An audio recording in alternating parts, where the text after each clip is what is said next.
Rahasia Salinem. 1. Solo, Februari 2013. Ini hari keempat. 4 saudara, harusnya 5, tapi salah satunya sudah mangkat. 2 perempuan, yang pertama ibunya, yang kedua istrinya. 2 anak laki-laki, kedua anaknya, dan dirinya sendiri. Tio memandang rombongan orang yang mengusung jenazah dalam peti. Kemudian, seperti bantaran Bengawan Solo dilanda banjir, pemakaman diluapi manusia.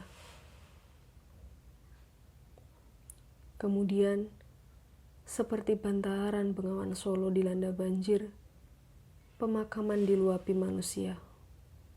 Seluruhnya mengantar satu perempuan yang terbaring dalam sebuah peti putih, Bahnem.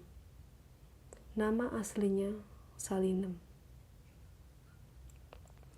Tio adalah cucu Salinem, anak dari Bambang Irawan, satu dari 4 saudara itu. Perempuan menangis yang sedang dirangkul Bambang Irawan. Namanya Bule Ning. Kakak-kakaknya menyebut ia Ragil. Kakak-kakaknya menyebut dia Ragil. Nama aslinya Sasotia Uning. Tio lebih suka memanggil dia Bule Uning. Tio lebih suka memanggil dia Bule Ning saja. Dan Tio seperti dia ingin menangis juga. Tapi menangis bukan kebiasaan dalam keluarga ini, meskipun ada orang mati. Bahnem bilang, air mata itu mahal, harus disayang-sayang. Jadi, jangan menangis terlalu gampang. Jarang-jarang Bahnem berkata sebijak itu. Sebijak-bijaknya biasanya cuma, wes menengo, atau sudah diam saja. Sebagus-bagusnya Bahnem dalam menangis, paling matanya saja yang basah. Itu pun bukan karena sedih, lebih karena gembira, tapi tak bisa ngomongnya. Macam waktu Tio menikah, mata Bahnem berkaca-kaca waktu selesai pemberkatan. Lalu bapak menggodanya dan Bahnem tertawa. Lalu bapak menggodanya dan Bahnem tertawa-tawa. Buat Bahnem hidup adalah perkara sederhana, bisa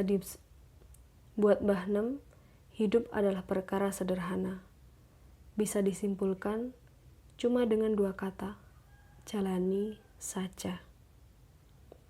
Tapi saking sederhananya, malah jadi rumit, sampai kata-kata harus menyerah untuk menjelaskan apa itu hidup. Pemandangan di sini masih biasalah, sedikit digambarkan dengan kata-kata. Pemandangan di sini masih bisalah sedikit digambarkan dengan kata-kata.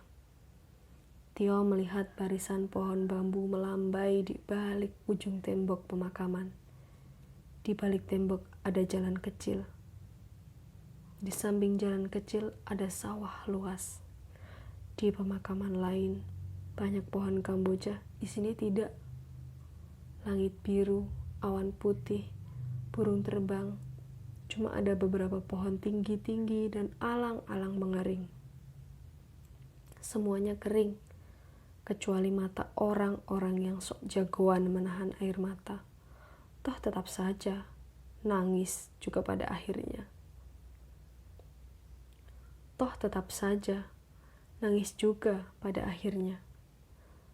Tio tahu kalau Mbah Nem masih bisa bicara. Ia akan bilang, ya narap nangis, ya nangis so, neng ojo suwi-suwi. Atau, kalau mau nangis ya nangis aja, tapi jangan lama-lama.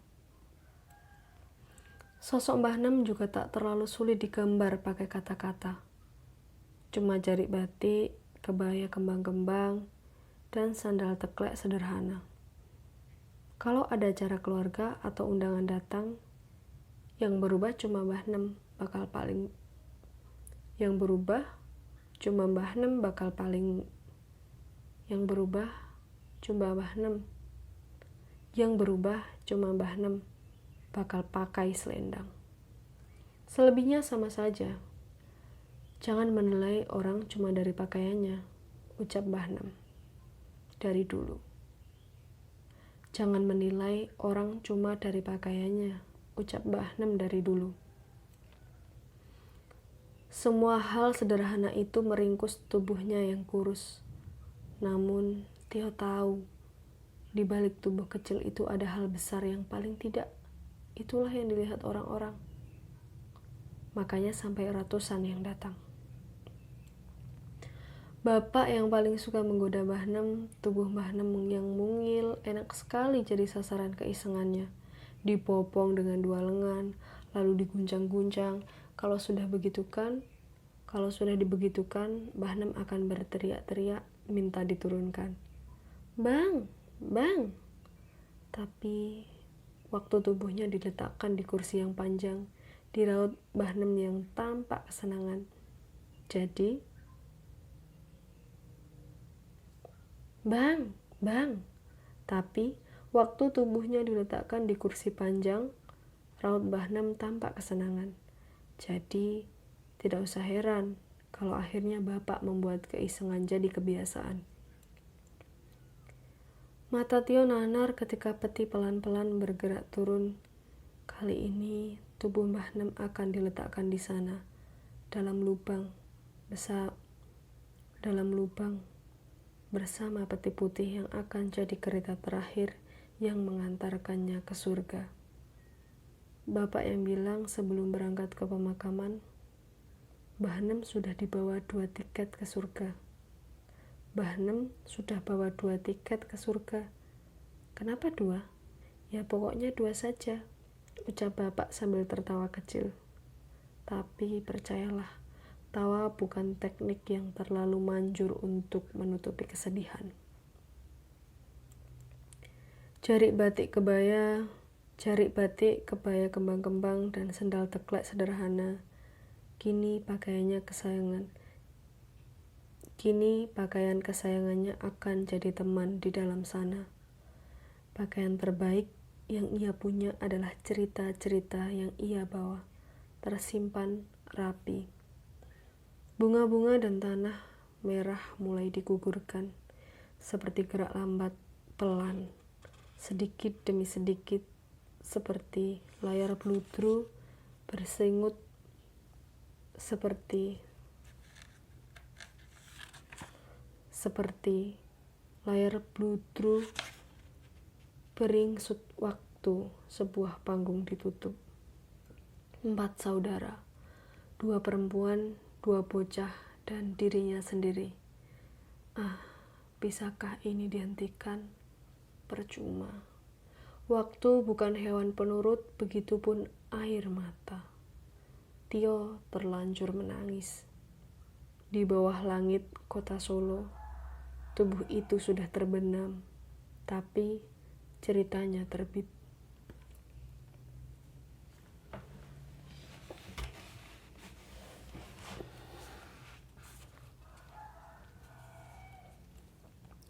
Lalu angin bertiup dari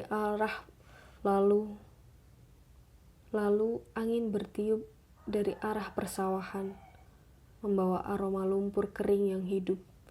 Tanaman padi nyaris panen sedang melambai, berlapis-lapis seperti bolu tanah yang kuning keemasan. 200 meter berjalan dari pemakaman adalah jarak rumah Bule Ning, adik bungsu Bapak. Entahlah apa alasan Bule membangun rumah dekat kuburan, artinya dekat juga dengan kematian. Namun Tio juga tidak bisa memastikan apakah Bule Ning membangun rumahnya setelah atau sebelum tempat itu jadi komplek pemakaman. Mungkin Bule tak menduga bahwa waktu itu ia mulai membangun rumah ini sesungguhnya sedang mendekatkan diri pada makam perempuan paling berarti dalam hidupnya.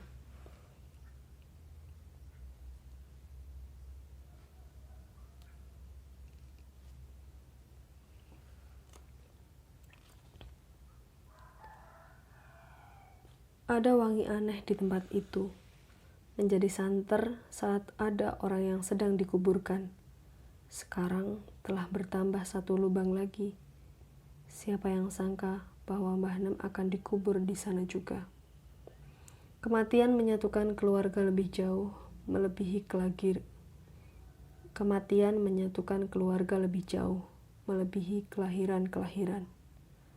Jasad Mbah Nem sudah tertidur tenang di bawah.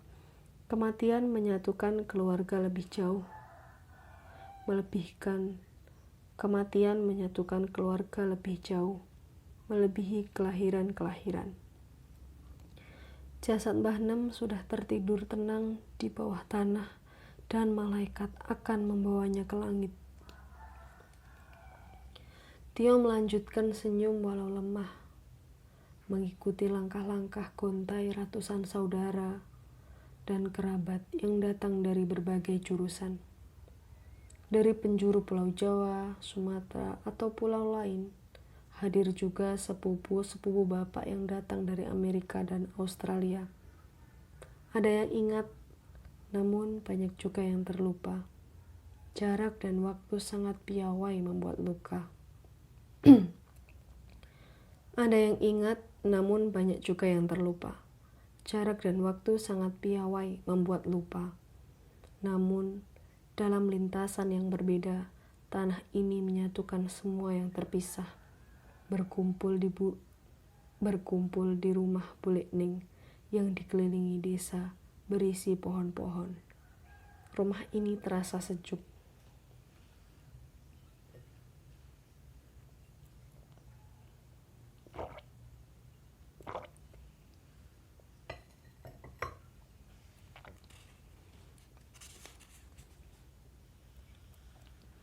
Kematian punya laku seperti ragi bagi roti, bisa mengembangkan obrolan. Cerita-cerita yang sempat terputus kembali disambung-sambungkan, atau cerita lama yang mati kembali dihidup-hidupkan. Rumah Bule Ning yang tak terlalu luas jadi penuh. Keluarga dan kerabat tertawa, mungkin untuk mengurangi kesedihan. Dan sekarang mereka hendak makan siang. Kalau saja dulu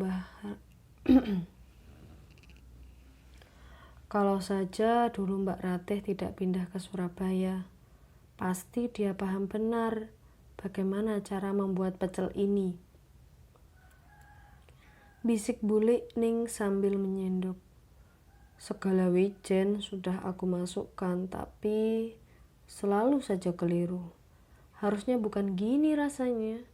Aku bahkan tidak tahu salahnya di mana. Bule Ning berbicara kepada dirinya sendiri sambil menggeleng berkali-kali.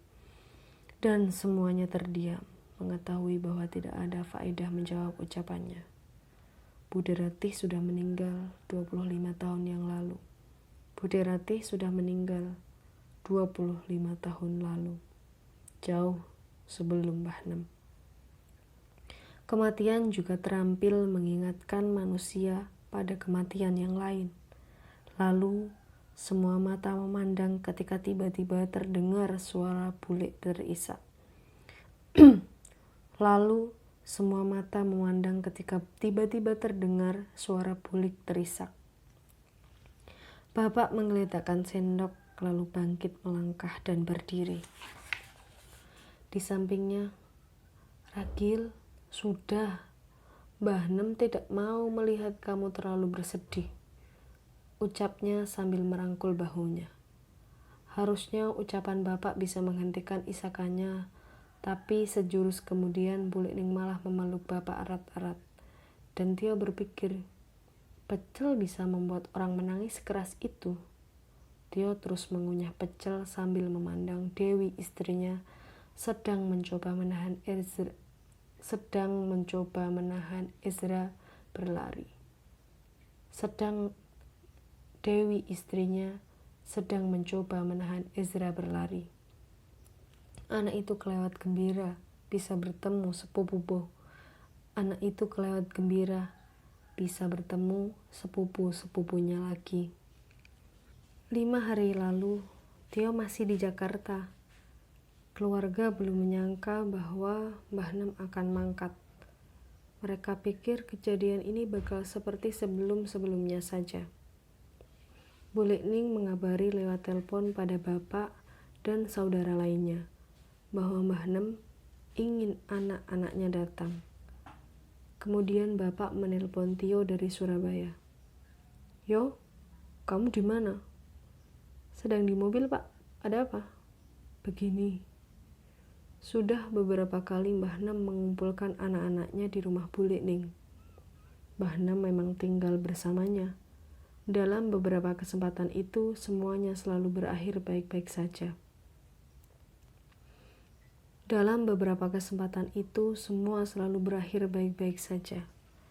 Mereka pulang dengan lambaian tangan Mbah Nem yang berdiri di pelataran.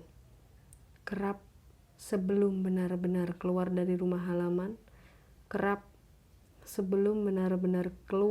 halaman rumah, Tio menyempatkan menengok ke belakang lalu melihat. Tio menyempatkan menengok ke belakang, lalu terlihat bagaimana Mbah Nem berjalan tertatih-tatih masuk rumah. Dan Bule tampak ngotot membantunya. Tentu saja, Mbah Nem segera menolak tawaran itu.